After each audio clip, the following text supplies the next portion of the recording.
Okay, I'm reading Suicide Squad Hell to Pay. It's a cartoon movie as an animated. Another word for cartoon movie is animated movie. So yeah, I really love this movie a lot. I'm a little tired because I kind of woke up not that long ago.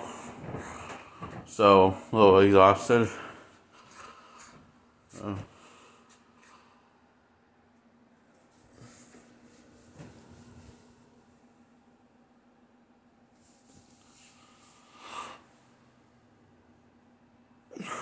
So Christian Slater is this actor that plays Deathshot. I've seen him in other things, but I think this is my favorite thing he's ever done.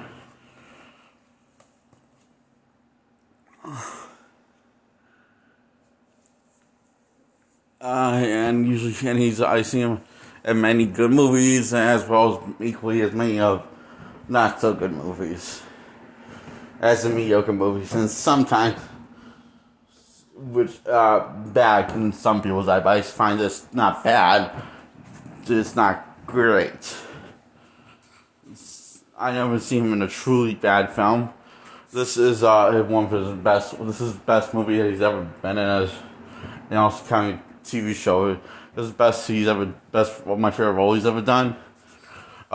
He plays Deathshot, who he actually even does a good job, which is capturing the sympathy towards Deathshot, as well as the total badass side of Deathshot, which is a stone cold killer. So, and he does a good job, and so does everyone else does a good job.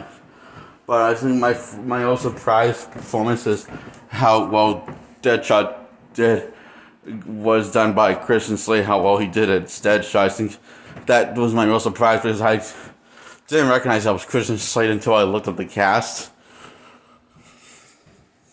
So, I think he's my favorite Deathshot in live action or in cartoon, like, of all time, because I feel like he captures all the layers from the Deathshot, all the layers. I feel like he captures all the layers of Deathshot. And it's not like it's a Deathshot movie. It's not like Deathshot has. Well, not like he's not the only person that has the most screen time.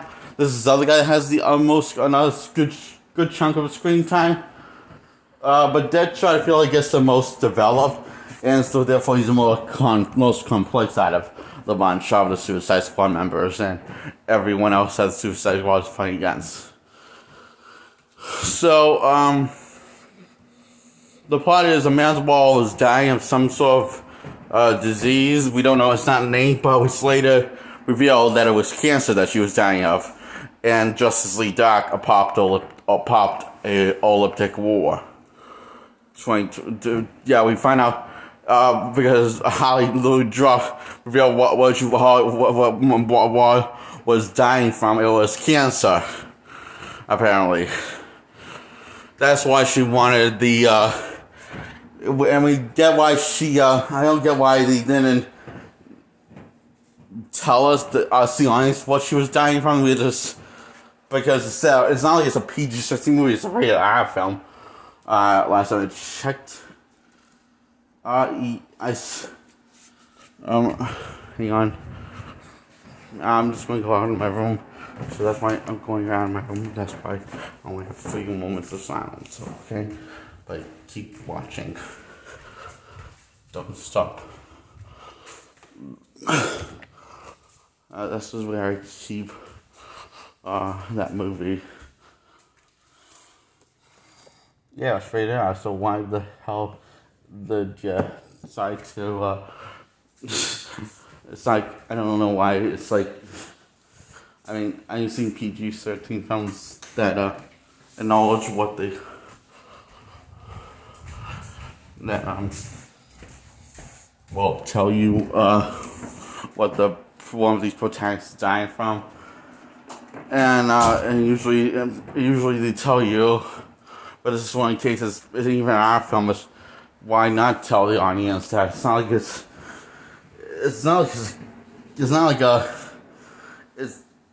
supposed to be edgy, though. That's why it's called you're supposed to go all out with the engine. It doesn't really. This nonetheless, this is the best Suicide Squad in movie form or in TV show form, in live action or in this is the best Suicide Squad adaptation, right next to Justice League Dark Apocalyptic War, which that also has a Suicide Squad. They play a big role in that, so it's safe to call that a Suicide Squad movie. Also, as well as a Constantine movie, a Superman movie, and a Justice League movie. And it's also a Raven movie, and also a Damian Wayne movie, but that's about it. It sounds more cluttered than it is, but trust me, that movie balances all that everything comes full circle, and that all these characters come full circle and reach their end of their journey. Even the ones that didn't got that many screen time, like a Batman or the Flash. On Wonder Woman, too. So that is still, I still think that's an excellent movie. Really gives it a 10 out of 10. Justice League Dark Apocalyptic War, which ties into, which is the finale of this film is building up to. But if it's like, it doesn't like half-ass it was the entertainment, so it tries to entertain you all the way from beginning to end, and you get constantly invested in it. So, Amanda Waller was dying of cancer, okay? So, she wants us to get out of hell free pass. That's a card that that works only once, and only one person can use it. It's a get out of hell free card. That's literally a card that lets you get out of hell and instantly go to heaven. So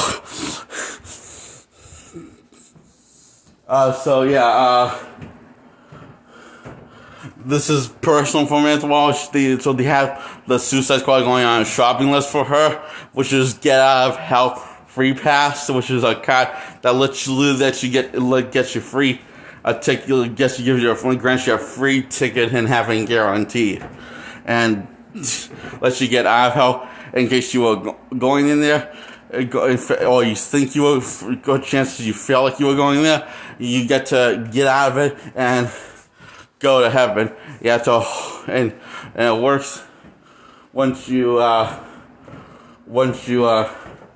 know when you're ready to pass on.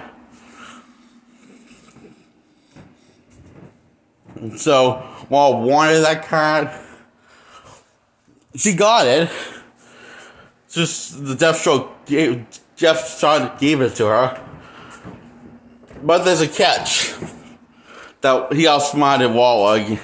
And, so, and all Suicide Squad saying how shitty on Waller, saying how she's a shitty person, doesn't deserve. She probably deserves to go hell more than any of us.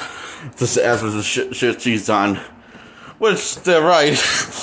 Waller is a shitty person.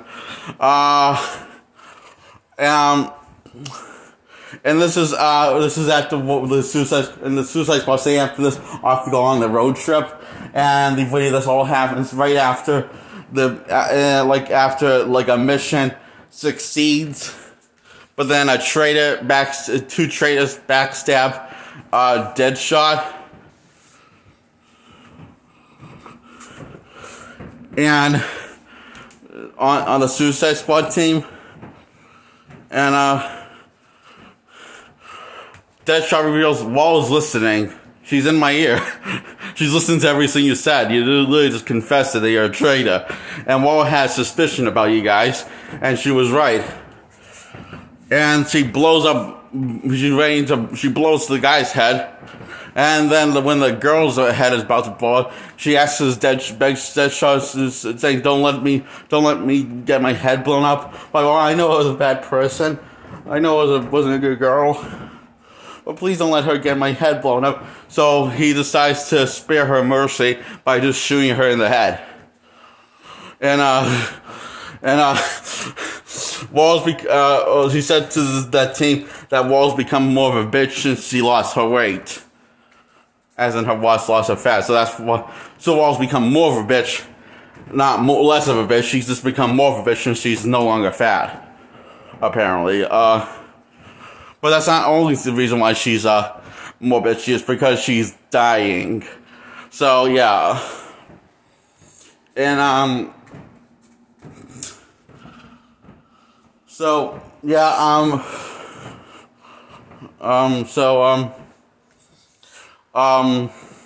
anyway, the she calls the Suicide Squad, kidnaps a bunch of a group of villains, and calls them in, and Deathstroke says, "What is this time, Waller? Today is personal. You're doing a little shopping for me." Because because I feel like it. It's off the records. Today's off the record. Okay. This just makes Deathstroke even more nervous, and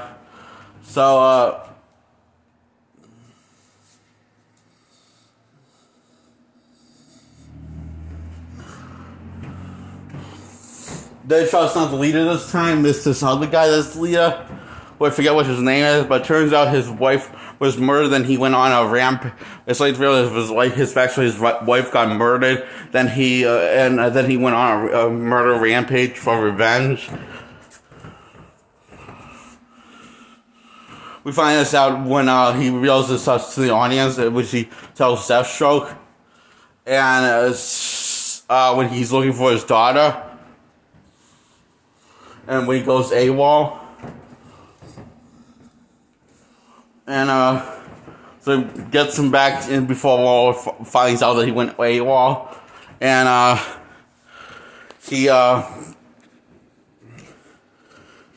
was the team leader until once the guy got mortally wounded, but he somehow survived for pure luck, and he was really banged up bad. He was bleeding all over the van, the RV. The Suicide Squad have a RV as their transportation device. They literally have a rusty old ass ugly RV. That's seriously dated. So that's the device for getting around. It works. It just doesn't have any cool gadgets outside of one really high-tech advanced screen so Wall can communicate with the squad. So, Deathstroke explains what happened, that he's mortally wounded. So now Deathstroke's in charge, and he decides he just wants to take a little private tour to his daughter, and that's when the guy sometime the guy woke up and decided to stop him from decided to talk some sense from him to not going AWOL, because he literally threw away his chance with his daughter by becoming a criminal, even though they're both criminals. The difference is Deathstroke choose this life, and there was the other guy, it just happened by pure bad luck.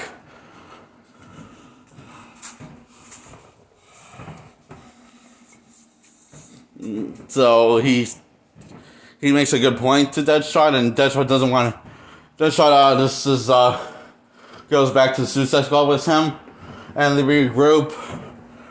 And meanwhile, while all this stuff is happening, Zoom and has created a team. Yep, Zoom's back from Flashpoint. It is the same Zoom from Flashpoint Paradox that got shot in the head. How's he dead? Well, see, explain how he, once they run into him in the third act, explains, like, if you see throughout the third act structure of them, him and his team are chasing him, but Deathstroke can tell something's wrong. Yeah, he's going to kill us. How he sort of said, no, he should have done it already. He's slow. So he decides to shoot a bazooka at him, and every time, and then he puts tries to put so he goes, like, really pushes his limit, and to the point of putting a tracker on the van or something on the van, and but we unfortunately see he's just like right where he's bleeding out of his mask, right where like right somewhere on his foot. It's like it's right where it's later revealed where he's been like leaking blood from is exact point where he got shot by Batman and the Flashpoint Paradox movie. By in case you don't know, it wasn't Bruce Wayne's Batman that shot him in the head. It was Thomas Wayne's Bruce Wayne's father from an alternate timeline that Flash created due to Flashpoint. It's really a really convoluted movie because everything feels like thrown at you once you get to the Flashpoint part, and you find out it's like it's slowly at first. The first act, the first few 15 minutes are fine and all, but then when she shows you the Justice League and how they are in this timeline, how they're separated and divided, don't see eye to eye, then this throws you a chunk of information right down your throat and expect you to swallow it when you feel like you're gonna choke. It's like too much to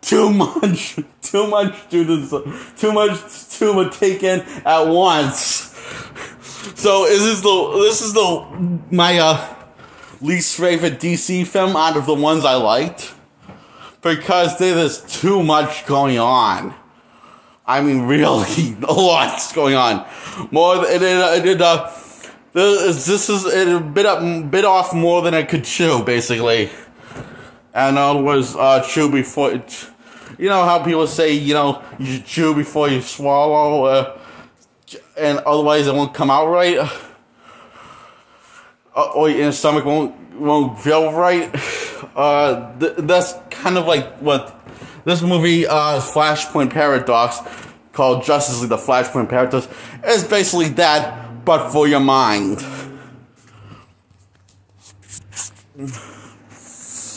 It's like once it gets to the second act, once Flash gets to Batman, which is in the halfway point of the film, that's when too much gets thrown at ya.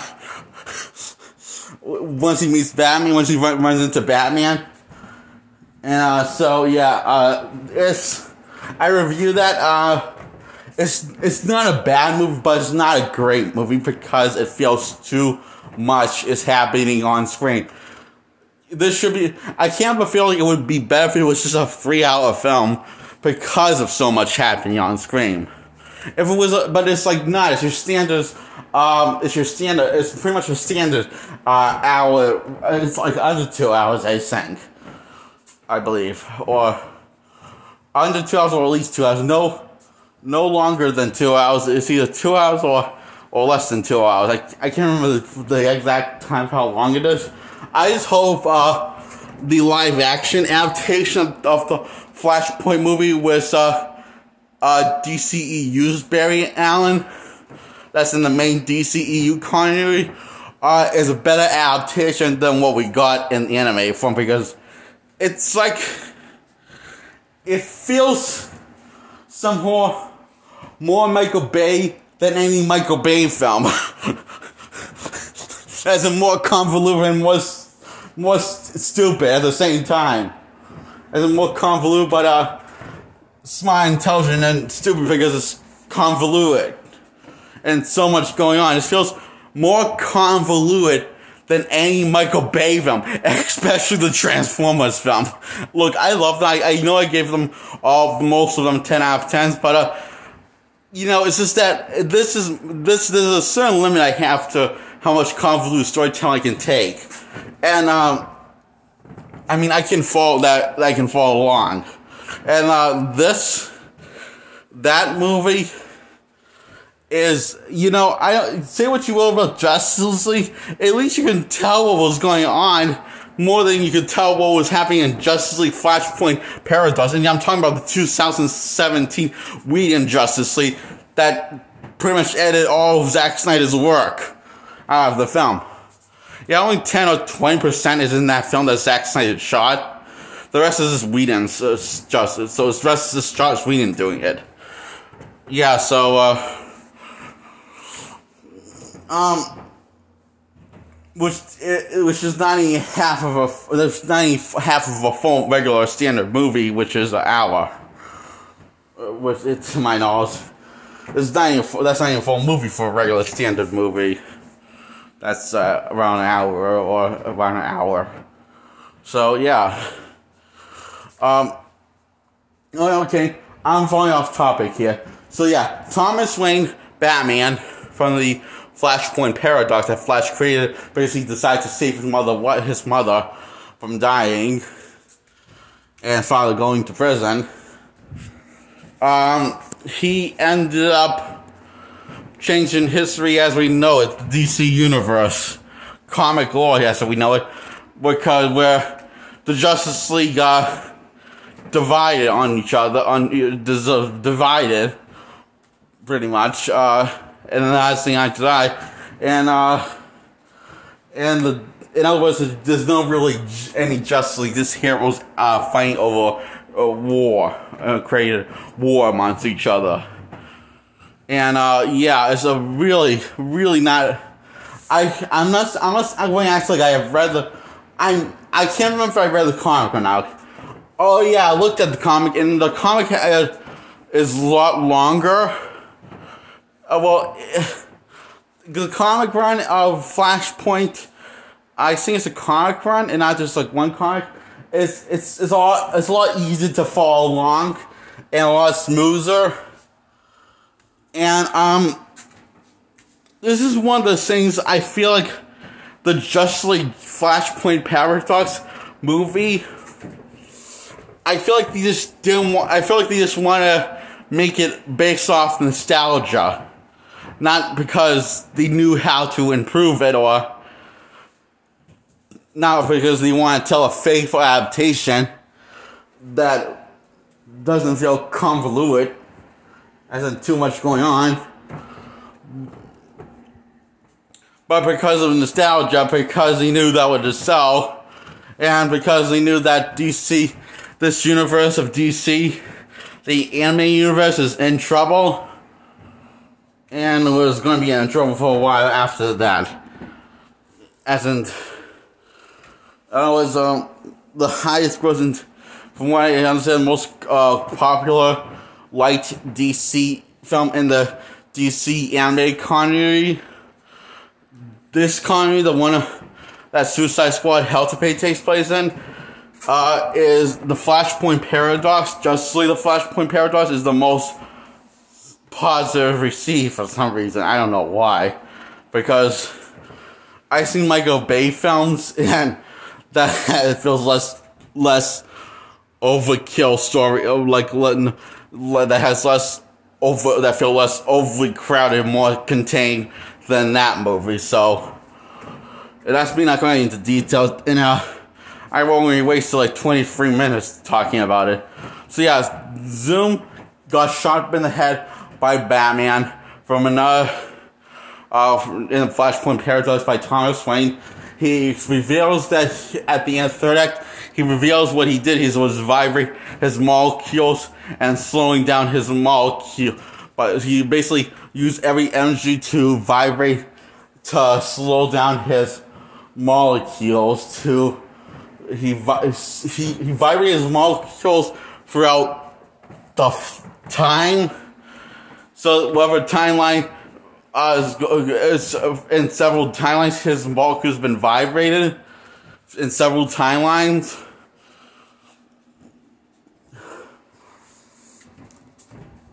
And that's why how he's, and to a point where he and it unfortunately took so much out of his speed, so he can't run as fast as he used to, and that's why he needs that's why he wants and kind of needs the get out of hell free pass. Turns out that once he gets the upper hand, his team gets the upper hand on Suicide Squad, then Killer Frost decides to betray him after she betrayed the Suicide Squad. And it took the bomb out of her head.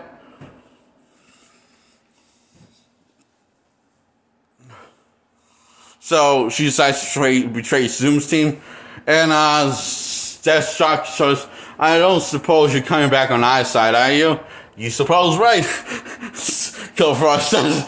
And so she basically wants it for herself.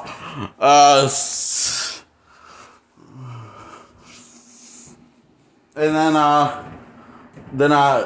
Deathshot breaks free from the ice and kills Killer Frost. Killer Frost gets killed off by Thawne, who is Zoom, the Reverse Flash. Also, he's known as all three of these things. And